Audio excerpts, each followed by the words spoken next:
Сәлеметсіздер ме, құрметті әріптестер? Мен сіздерге бүгін WordWall платформасында қарапайым әрі тез дайындалатын тапсырмалар дайындау жолын түсіндіремін. Ол үшін Google-ге WordWall деп жазамыз және осы батырманы басамыз.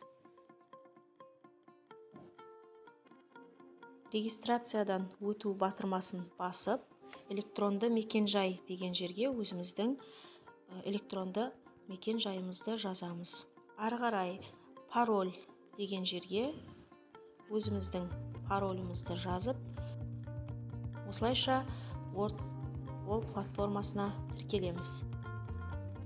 WordWall платформасының ішіне кіргеннен кейін создать занятие деген бөлімшесінде түрлі тапсырмалар орындауға арналған нұсқалар батырмасы шығады.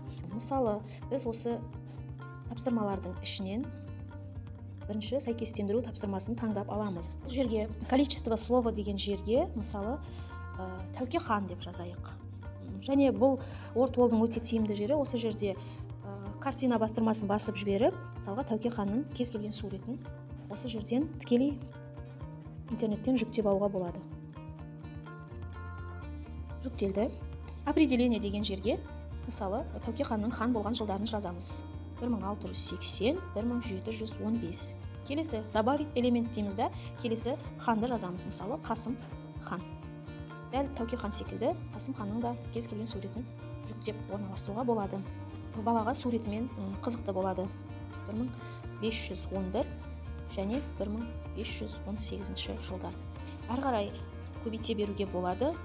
5 нұсқаға дейін көбейте беруге болады. Және выполнение батырмасын бассақ, тапсырмамыз біздің осы WordWallда сақталады. Көрейік жасаған тапсырмамызды.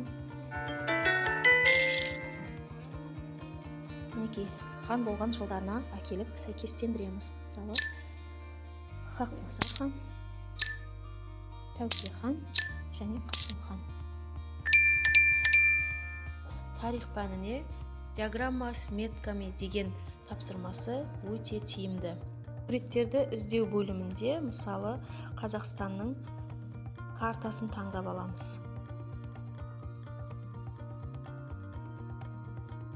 Мінекей, картаны таңдап алғаннан кейін бұл жерге бірнеше белгілерді орналастыруға болады. Мысалы, қола дәуіріндегі Қазақстан тақырыбы бойынша солтүстік Қазақстанға бірінші белгімізді қоямыз да, метки деген жерге солтүстік Қазақстандағы қола дәуірінің тұрағы Петровканы жазамыз.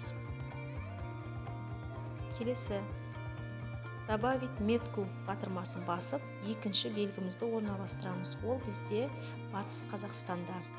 Бұл жерге қола дәуіріндегі Батыс Қазақстандық тұрақ Алексеев.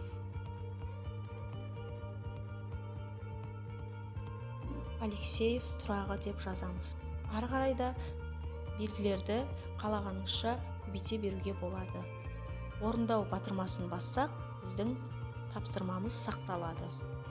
Мінекей, дайындаған тапсырмамызды көру үшін бастау батырмасын басамыз. Петровка, бірінші белгіге солтүстік Қазақстанға. Алексеев тұрағы Батыс Қазақстанға. Отправить ответы батырмасын бассақ, жауабын көреміз. Яғни бала тұрақтарды картаны көре отырып орналастыруға өте тиімді тапсырма. Тағы да создать занятие деген жерге барып, найти пару деген бөлімін алуға болады. Мысалы, бұл жерге, Астана болған қалалары Қазақстанның. Орынбор. Келесі сұраққа 1925-1929 жылдар. Астана болған Қызыл Орда. Келесі Алматы қаласы деп құрастыруға болады. Орындалды батырмасын басып, жұмысты көруге болады. Мінекей, жолақ бойымен Алматы қаласы өтіп бара жатыр. Бұл жерде Алматыға тән 1929. Орынборға 1920 және 1924 жылдар. Ары қарай Қызылордаға 1925 және 29 жылдар.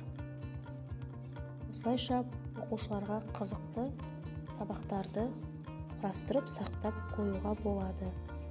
назар салып тыңдағандарыңызға рахмет. Сіздерге сәттілік тілеймін.